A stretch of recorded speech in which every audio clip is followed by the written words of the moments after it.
Hello everyone, आज की video discuss करने वाले हैं ग्राफ थ्योरी। देखिए, ग्राफ थ्योरी ये अपने आप में बहुत ही मोस्ट इंपोर्टेंट है और रिसेंट एप्लीकेशन है मैथमेटिक्स की।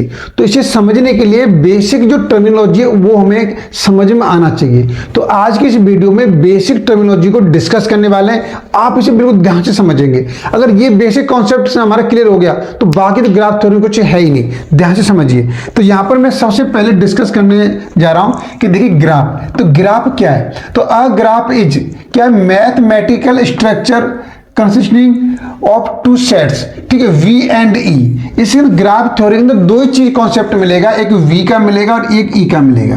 भाई वी क्या है, where V is a non empty set of vertex. तो वी तो वर्टेक्स को बोला गया है और ई क्या है, E is the non empty set of edge, तो एज को बोला गया है। तो अब ध्यान दीजिए वर्टेक्स क्या है, एज क्या है इसके अंदर, ध्यान से समझिए। यहां पर मैं एक डायग्राम से बिल्कुल डिस्कस करने वाला हूं, पूरा कॉन्सेप्ट क्लियर हो जाएगा, ध्यान समझ लीजिए। अब देखिए हमारे पास कोई V1 और V2 दो पॉइंट है, तो हमने क्या बोला, वर्टेक्स बोला। इन दो पॉइंट को जो मिला रहा है इनको क्या बोला हमने, वर्टेक्स बोला कि भाई ये दोनों ये क्या है, वर्टेक्स हैं, ठीक है। और इनके जो मिलाने वाले जो लाइन है जो यहाँ पर इस तरीके से, इसे एज बोला, क्या बोला, एज बोला, ठीक है। समझ क्लियर हो गया। अब चलिए इस वाले डायग्राम को डिस्कस कर लेते हैं। देखिए यहाँ पर हमने ये पॉइंट लिया, ये B1 हो गया, ये पॉइंट B2 हो गया, ये पॉइंट ये B3 हो गया, ये B4 हो गया। तो हमने बोला ये क्या वर्टेक्स है इस वाले स्ट्रक्चर के। इस ग्राफ में कितने वर्टेक्स हैं, 4 स्ट्रक्चर है। अब देखिए इन पॉइंटों को किसी, ये कौन मिला रहा है, इवन एज मिला रही है, क्या मिला रही है, इवन एज मिला रही है, इसे एज बोलेंगे। अब V2 वर्टेक्स B2 B3 को मिलाने वाली एज क्या है, E2 है, इसे E2 बोलेंगे। अब ध्यान से देखिए ऐसी V3 B4 वर्टेक्स को मिलाने वाली एज क्या है, E3 है। ऐसी वर्टेक्स V4 और B1 को मिलाने वाली एज क्या है, हमारे पास E4 है। ऐसे यहां पर बोल सकते हैं वर्टेक्स B1 और V3 को मिलाने वाली एज क्या है, E5 है। तो आपको वर्टेक्स और एज क्लियर हो गई होगी। अब ध्यान से समझिए, अब आगे देख लीजिए आप लोग। अब यहां पर मैं डिस्कस कर रहा हूं ग्राफ थ्योरी कि ग्राफ थ्योरी है क्या। तो इसके अंदर कुछ बेसिक टर्मिनोलॉजी है वो हमें यहां पर डिस्कस करना चाहूंगा इस वाली वीडियो के अंदर। तो फर्स्ट क्या है कि ट्रिवियल ग्राफ क्या होता है। सबसे पहले कि ट्रिवियल ग्राफ कब बोलेंगे उसे ध्यान से समझिए। तो a graph consisting of only one vertex, क्या होना चाहिए, ध्यान समझिए। ये क्वेश्चन भी पूछा जाता है, क्या होना चाहिए, वन वर्टेक्स होना चाहिए एंड नो एज होनी चाहिए। इसका एग्जांपल एक पॉइंट है बस, केवल वन, इससे कोई एज नहीं है। तो इसके लिए हम ट्रिवियल ग्राफ किसे बोलेंगे, केवल उसके अंदर एक वर्टेक्स हो, ठीक है। ये क्लियर हो गया। अब नेक्स्ट देखिए आगे कॉन्सेप्ट क्या है हमारे पास, आगे नल ग्राफ किसे बोलेंगे, नल ग्राफ किसे बोला जाएगा। तो अ ग्राफ कंसिस्टिंग वर्टेक्स, ठीक है, एक क्या होना चाहिए, वर्टेक्स होना चाहिए, नो एज होनी चाहिए, उसके अंदर केवल वर्टेक्स दे रखी हो, एज एक ही भी नहीं दे रखी है। तो ये हमारे पास वर्टेक्स पॉइंट दे रखे हैं, ये कितने पॉइंट हो सकते हैं, और भी पॉइंट बढ़ाओ दबा करके, जितना बढ़ा सके बढ़ा लो। ये सब क्या है, नल ग्राफ बोला जाएगा, क्योंकि उसके अंदर एज नहीं है, एज होना चाहिए, ठीक है। समझ में आ गया मैंने क्या बोला कि ग्राफ तभी बोला जाएगा जब V एंड E दोनों हो, कोई भी एम्प्टी सेट नहीं होना चाहिए। ये चीज क्लियर हो गई। अब आगे डिस्कस करते हैं। देखिए आगे कॉन्सेप्ट क्या है, आगे पूछता है कि डायरेक्ट ग्राफ क्या है और अनडायरेक्ट ग्राफ क्या है। ये समझ लीजिए कि डायरेक्ट ग्राफ किसे बोलेंगे और अनडायरेक्टेड ग्राफ किसे बोलेंगे, ध्यान से समझिए। अब देखिए यहां पर बहुत ही बेसिक कॉन्सेप्ट दे रखा है। देखिए क्या दे रखा है, which consist of direction of edge, ठीक है। यहां पर क्या है कि एज की डायरेक्शन दे रखी है, एज की डायरेक्शन दे रखी है, तो इसे क्या बोलेंगे, डायरेक्टेड ग्राफ बोलेंगे। अब ध्यान समझिए, ये हमारे पास B1 और B2 वर्टेक्स था, इसकी डायरेक्शन दे रखी है, एज कैसी है, B1 से B2 की ओर एज है, ठीक है। ऐसे देखिए यहां पर वर्टेक्स क्या दे रखा है, B3 दे रखा है, B2 और B3 क्या वर्टेक्स हैं। इसकी एज की डायरेक्शन दे रखी है कि किस तरफ दे रखी है, V3 तरफ दे रखी है, तो ये हो गई। ऐसे यहां पर V4 वर्टेक्स दे रखा है, तो V3 B4 वर्टेक्स हैं, इसकी एज की डायरेक्शन क्या दे रखी है, V3 से V4 की ओर दे रखी है। ऐसे यहां पे समझ लीजिए कि B4 है, ये B1 है, इसमें एज की डायरेक्शन क्या दे रखी है, B4 से B1 की ओर दे रखी है। ऐसे ही आप समझिए ये V4 B2 वर्टेक्स है, इसमें एज की डायरेक्शन क्या है, B4 से B2 की ओर है, ठीक है। अब आप समझ गए होंगे कि अनडायरेक्टेड ग्राफ क्या है, which does not consist direction of edge, इसमें एज की डायरेक्शन ही नहीं है, उसे क्या बोलेंगे, अनडायरेक्टेड ग्राफ बोलेंगे। अब देखिए यहां पर साफ दे रखा है और आपको ये क्लियर हो रहा होगा कि V1 हमारे पास वर्टेक्स है, V2 वर्टेक्स है, यहां पर इवन एक एज भी है लेकिन डायरेक्शन नहीं है। यहां पर B2 वर्टेक्स है, B3 वर्टेक्स है, लेकिन E2 की डायरेक्शन नहीं है, ठीक है। हमें नहीं पता कि यहाँ पर एज B2 से B3 की ओर है या B3 से B2 की ओर है। ऐसे ही देखिए B3 दे रखा है, B4 दे रखा है, लेकिन एज की डायरेक्शन नहीं दे रखी है यहाँ पर। ऐसी B1 में एज दे रखा है E4, लेकिन इसकी डायरेक्शन नहीं दी है। ऐसी B4 B1 B2 में E5 दे रखा है, इसकी कोई डायरेक्शन नहीं दे रखी है। ध्यान समझिए।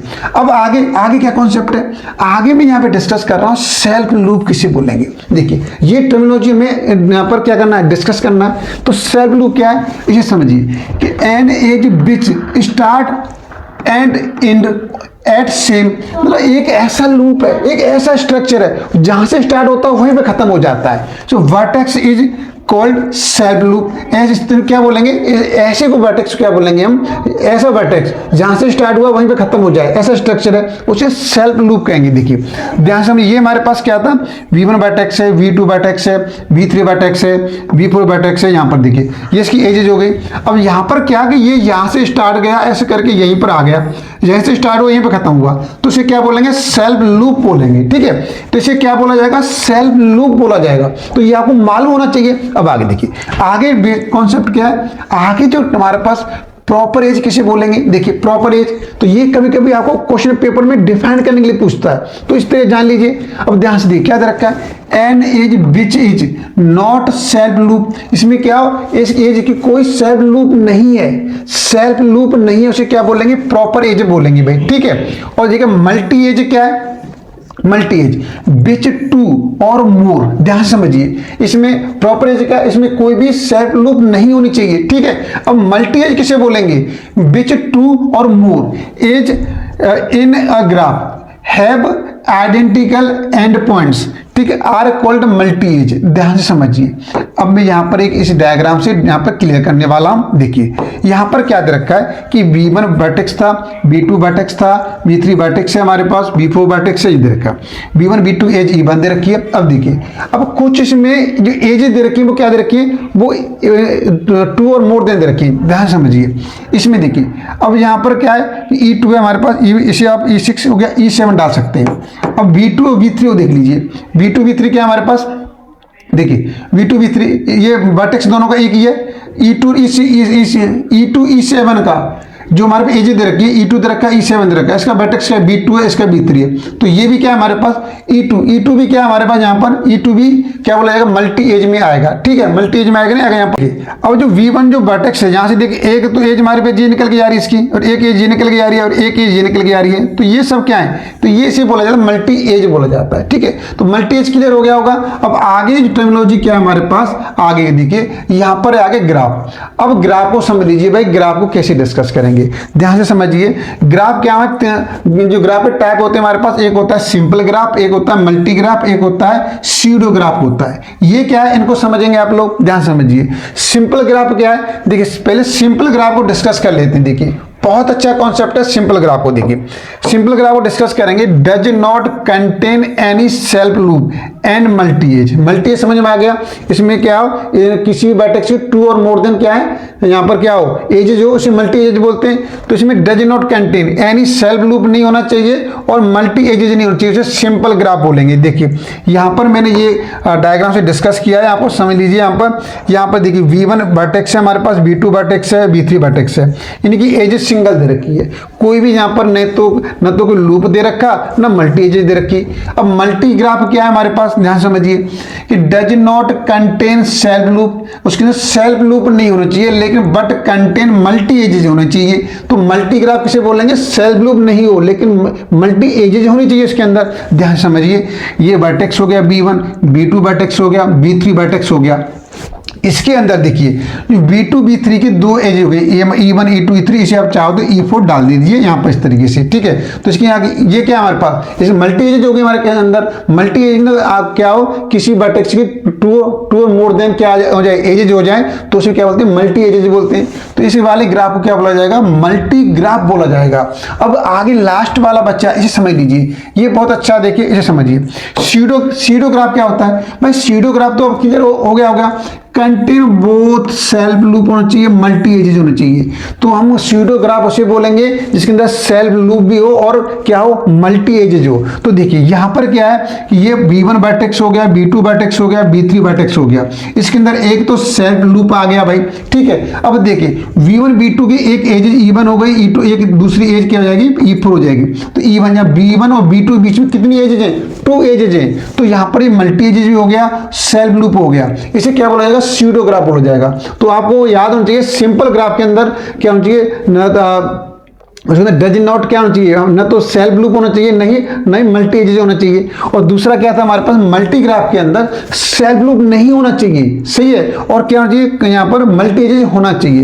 लेकिन स्यूडो ग्राफ के अंदर दोनों चीज होनी चाहिए, सेल्फ लूप होना भी चाहिए और मल्टी एजेज भी होना चाहिए। ये चीज स्टेप क्लियर हो गया होगा आपका बहुत अच्छी तरीके से। चलिए अब मैं आगे डिस्कस करने वाला हूँ नेक्स्ट टर्मिनोलॉजी क्या है, कि ये क्वेश्चन पूछता है भाई कि इंसिडेंस क्या है हमारे पास, इंसिडेंस और एडजेंसी पूछता है। ये क्वेश्चन के अंदर पूछता है, ये बिल्कुल बेसिक समझना है, ये आपको दिमाग देना है। ध्यान से देखिए यहाँ क्या है, लेट ई के क्या एक एज है, be the edge of joining two vertex, ठीक है, V I and V J, then this E K is said to be a incident of V I and V J. आपको ऐसे समझ में नहीं आएगा। चलिए अब मैं यहाँ पर इसे डिस्कस कर देता हूँ इस वाले को एग्जाम्पल से। देखिए समझिए यहाँ पर क्या रखा है कि भाई V1 एक वर्टेक्स है, V2 एक वर्टेक्स है। तो ये E1 यहाँ पर जो एजेज है तो इसे क्या बोला जाएगा, incidence of B1 and B2, ठीक है। इसी एजेज को क्या बोला जाएगा, इंसिडेंस बोला जाएगा, इंसिडेंट बोला जाएगा इसका B1 एंड B2 का। समझ आ गया, यहाँ पर क्लियर हो गया। और यहाँ पर देखिए यहाँ पर ये आपको समझाया गया इस तरीके से।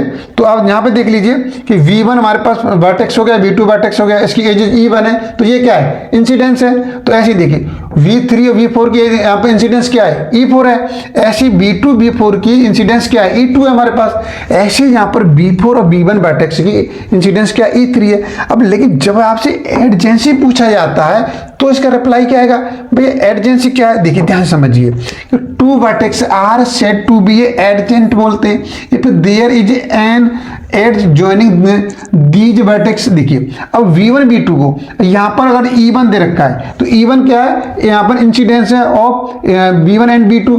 ऐसे यहाँ पर B1 एंड B2 क्या एडजेंसी ऑफ E1 के क्या हो जाएंगे, एडजेंसी हो जाएंगे। तो वर्टेक्स को क्या बोलेंगे, एडजेंसी बोलेंगे, और एजेस को क्या बोलेंगे, इंसिडेंट बोलेंगे। तो ये वाला कॉन्सेप्ट भी क्लियर हो गया होगा। चलिए नेक्स्ट टर्मिनोलॉजी देख लीजिए। नेक्स्ट क्या है हमारे पास, अब भाई यहाँ पर दे रखा है डिग्री ऑफ वर्टेक्स निकालना। आप डिग्री ऑफ वर्टेक्स कैसे निकालेंगे, ये बड़ा कॉन्सेप्ट है, क्वेश्चन के अंदर पूछा जाता है। तो मैं कुछ क्वेश्चन भी डिस्कस करूंगा, ऐसा नहीं है। देखिए degree of vertex V in undirected graph is number of edges directly connected to the that vertex। देखिए अब कुछ नहीं, अब कैसे समझना है। देखिए मैं यहाँ पर ये दे रखा है which देखिए with self loop counted twice। Self loop की हम डिग्री 2 काउंट करते हैं, ये इसका मीनिंग हो गया। अब मैं यहाँ पर ऐसे नहीं समझाऊंगा, मैं देखिए डायरेक्ट एक ये ग्राफ ले रखा है, यहाँ पे समझ लीजिए, ध्यान से समझिए।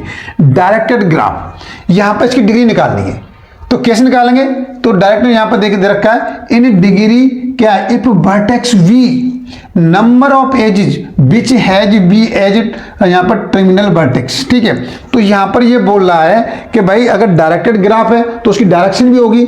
यहाँ पर जिस वर्टेक्स की जितनी भी एजेस निकलेंगी उसे क्या बोला जाएगा, वही उसकी डिग्री होगी, ठीक है। अब डिग्री में एक प्रॉब्लम और आएगी आपके सामने भाई। इस डिग्री के अंदर जब डायरेक्टेड ग्राफ होगा तो आपसे क्या पूछेगा, देखिए यहाँ पर इस तरीके से पूछेगा, ध्यान समझ लीजिए इसी में कि आउट डिग्री क्या है, आउट डिग्री, और इसमें पूछेगा इन डिग्री। तो if vertex number of edges which has V as initial vertex, ठीक है। आउट डिग्री जो बाहर की ओर जा रही है आउट डिग्री, अंदर की वाली से इन डिग्री, ऐसे पूछेगा, ठीक है। तो इस तरीके से यहाँ पर दिया हुआ है, ठीक है। आउट डिग्री हो गया, और यहाँ पर इन डिग्री भी दे रखा है। देखिए यहां से आप देखें इन डिग्री क्या है, इन डिग्री में यदि डायरेक्शन क्या है, किसी वर्टेक्स की हो रहा है, if vertex V number of edges which has V as terminal vertex, और यहाँ पे इनिशियल वर्टेक्स। तो अब देखिए यहाँ पर यदि डायरेक्शन क्या है, किसी वर्टेक्स की ओर है तो उसे बोलेंगे इन डिग्री, और जो वर्टेक्स से दूर की ओर जा रहा है तो उसे क्या बोलेंगे, आउट डिग्री बोलेंगे। चलिए मैं इस वाले ग्राफ से डिस्कस कर लेता हूं। इसमें देखिए ये क्वेश्चन दे रखा है, इसमें इन डिग्री और आउट डिग्री कैसे निकालेंगे, देखिए ध्यान समझ लीजिए। अब यहाँ पर देखिए मैंने लिखा है डिग्री ऑफ जीएक्स। इसमें क्या निकालेंगे, डिग्री किसी पॉइंट जीएक्स मतलब कोई वर्टेक्स दे रखा है यहाँ पर किसी ग्राफ का वर्टेक्स, उसकी डिग्री क्या निकालेंगे, हमने इन डिग्री को प्लस से रिप्रेजेंट किया है और आउट डिग्री को नेगेटिव से किया है। तो देखिए डिग्री ऑफ V1, जो V1 वर्टेक्स है इसकी डिग्री निकालना है, तो इसकी डिग्री कैसे निकालेंगे, ध्यान से देखिए। इसकी तरफ आने वाला एरो क्या है, डायरेक्शन क्या है, 1 है, तो देखिए वो एक आ रहा तो 1 लिखा, प्लस अब जाने वाले कितने भैया, इससे दूर जाने वाली एजेस कितनी है, आप बोलोगे सर 2 एजेस है, तो मैं 2 लिखा हुआ है, तो इसमें इन डिग्री 1 हो गई और आउट डिग्री 2 हो गई, टोटल डिग्री कितनी हो गई, 3 हो गई। ठीक है, ऐसे यहाँ पे देखिए आप डायरेक्ट यहाँ पे डिग्री ऑफ V2 निकालेंगे, तो V2 में सबसे पहले देखिए V2 की तरफ आने वाली एजेस कितनी है, तो V2 से आने वाली एजेस तो देखिए मुझे एक ये दिखाई दे रही है, एक ये दिखाई दे रही है, 2 हो गई, और जाने वाली आउट डिग्री कितनी है, जाने वाली एजेस कितनी है, सिर्फ 1 है, तो टोटल 3 हो गई हमारे पास। ठीक है, ऐसे यहाँ पे देखिए 3 की निकालेंगे, V3 का कितना है, V3 पा जाएगी भाई, V3 की इन डिग्री कितनी है, तो देखिए मुझे सिर्फ जाने वाली एजेस सिर्फ एक दिखाई दे रही है, और V3 की तरफ की जाने वाली V3 की ओर जाने वाली एजेस क्या है, सिर्फ सिंगल दिखाई दे रही है मुझे, लेकिन V3 से जाने वाली कितनी है, 2 है हमारे पास, 2, तो टोटल कितनी हो गई, 3 हो गई। अब आप क्या निकालेंगे, यहाँ पर V4 निकालें, तो V4 देख लीजिए, V4 कैसे निकालेंगे, V4 में कितनी हो जाएंगी, देखिए एक तो ये जा रही है हमारे पास, एक आ रही है एक जा रही है, तो यहाँ से 2 हो जाएंगे, तो 2 हो गई, और जाने वाली 1 हो गई, तो 2 + 1 3 हो गई हमारे पास। ऐसे ही अब देखिए यहाँ पर क्या है, ये हो गया हमारे पास, ये क्लियर हो गया, तो डिग्री आप निकाल लेंगे, ये क्लियर हो गया होगा। लेकिन कभी कभी पूछता है आपसे सोर्स और सिंक पूछता है, सोर्स और सिंक क्या है हमारे पास, देखिए सोर्स जैसे ग्राफ में इन डिग्री 0 हो उसे बोलेंगे सोर्स बोलेंगे, और जैसे ग्राफ में आउट डिग्री 0 हो उसे क्या बोलेंगे, सिंक बोलेंगे। ये हो गया। अब देखिए, अब मैं यहाँ डिस्कस आइसोलेटेड वर्टेक्स क्या होता है और पेंडेंट वर्टेक्स क्या होता है, ध्यान समझिए।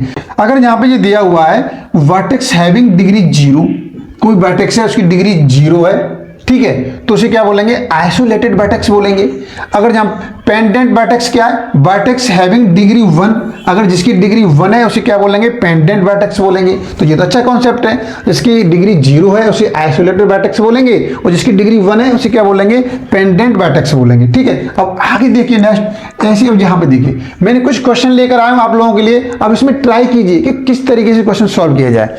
अब क्वेश्चन में दे रखा है which of the following is in pseudograph. Pseudograph में क्या होता है, स्यूडोग्राफ याद करो, तो स्यूडोग्राफ में क्या होना चाहिए, सेल्फ लूप भी होना चाहिए और मल्टी एजेस भी होने चाहिए। तो देखिए इसमें क्या है, इसमें तो भाई V1 V2 V3 दे रखा है, तो ये तो हमारे पास है ही नहीं, ये तो कौन सा है, ये तो सिंपल है। ये कौन सा ग्राफ है, सिंपल ग्राफ है। मैंने ग्राफ के 3 टाइप बताए थे, याद कीजिए, सिंपल ग्राफ। यहाँ पर देखिए, यहाँ पर क्या है, यहाँ पर देखिए मल्टी एजेस देखिए, और दूसरा टाइप कौन सा, मल्टी एजेस। तो ये कौन सा ग्राफ है, इसमें देखिए यहाँ पर एक इसकी जो वर्टेक्स दे रखा है V2 V3, इसकी क्या है 2 एजेस दे रखी है, तो ये क्या हो जाएगा, मल्टी एजेस हो जाएगा। ठीक है, मल्टी एजेस हो गया, तो ये भी नहीं है, ये भी नहीं है स्यूडो में। अब ये वाला देख लीजिए भाई, ये वाला, अब इसे देखेंगे आप, यहाँ पर देखिए इसमें इस V2 का एक सेल्फ लूप दे रखा है, और यहाँ पर V1 और V4 का मल्टी एजेस दे रखी है, तो ये हमारे पास क्या हो जाएगा, स्यूडो हो जाएगा। ठीक है, ये क्या हो जाएगा, स्यूडोग्राफ हो जाएगा। तो ये वाला option C is the correct answer हो जाएगा इसका। देखिए अब नेक्स्ट क्वेश्चन देख लीजिए आप लोग, चलिए अब नेक्स्ट क्वेश्चन देखिए, ये हो गया। अब नेक्स्ट क्वेश्चन देखिए, अब इस क्वेश्चन में बताना which is true for given graph, कौन सा सही है ये बताना है इसके अंदर। अब देखिए यहाँ पर, तो ये में जस्टिफाई करना कौन सा सही है। तो ये हमारे पास वर्टेक्स V1 है, ये V3 है भैया, ये V2 है और ये V4 है। अब ये कह रहा है कि डिग्री ऑफ V3 की 4 है। चेक करो भाई, V3 कहाँ पर है, यहाँ पर है, तो इसकी डिग्री कितनी हो जाएंगी भैया, टोटल डिग्री देखिए। अब इसमें क्या अनडायरेक्टेड ग्राफ है, कौन किधर जा रहा है मालूम चल रहा है, कोई बात नहीं, हम एजेस काउंट कर लेंगे कितनी, 1 2 3। भाई V3 की तो डिग्री 3 होनी चाहिए, लेकिन 4 दे रखी है, इसलिए ये वाला ऑप्शन बिल्कुल गलत है सर। अब देखिए इसे चेक करिए, डिग्री 4 पे आ जाओ भाई, 4 की डिग्री क्या है, 4 की डिग्री क्या हो जाएगी भाई, एक एज जी आ रही है हमारे पास, एक ये हो जाएगी, एक एज जी हो जाएगी, और सेल्फ लूप कितनी डिग्री होती है, 2 काउंट करते हैं, तो 2, तो इसकी 2 हो जाएंगे, तो 2 1 3 4 होनी चाहिए, जब 3 दे रखी है हमारे पास। और V2 की डिग्री काउंट करें, V2 क्या है हमारे पास, V2 ये रहा, V2 की एज कितनी हो जाएंगी, तो V2 से एक लाइन तो ये जा रही भाई, एक ये जा रही, एक ये जा रही, एक ये जा रही, तो V2 की 4 डिग्री होनी चाहिए, जबकि यहाँ पर 5 दे रखी है, ये भी ऑप्शन नहीं है। अब यहाँ पर V1 की डिग्री चेक करो भाई, V1 की तो एक ही एजेज है, एक ही सही है, तो इसका option C is the correct answer. तो ये आपका सी क्या हो जाएगा, करेक्ट आंसर हो जाएगा। चलिए आगे, ये आपका बेसिक टर्मिनोलॉजी क्लियर हो गई होगी। नेक्स्ट वीडियो में आपको क्वेश्चन लेकर आएंगे जो इंपॉर्टेंट है और पिछले साल से पूछे जा रहे हैं। ठीक है, तो आज की वीडियो सिर्फ इतना ही।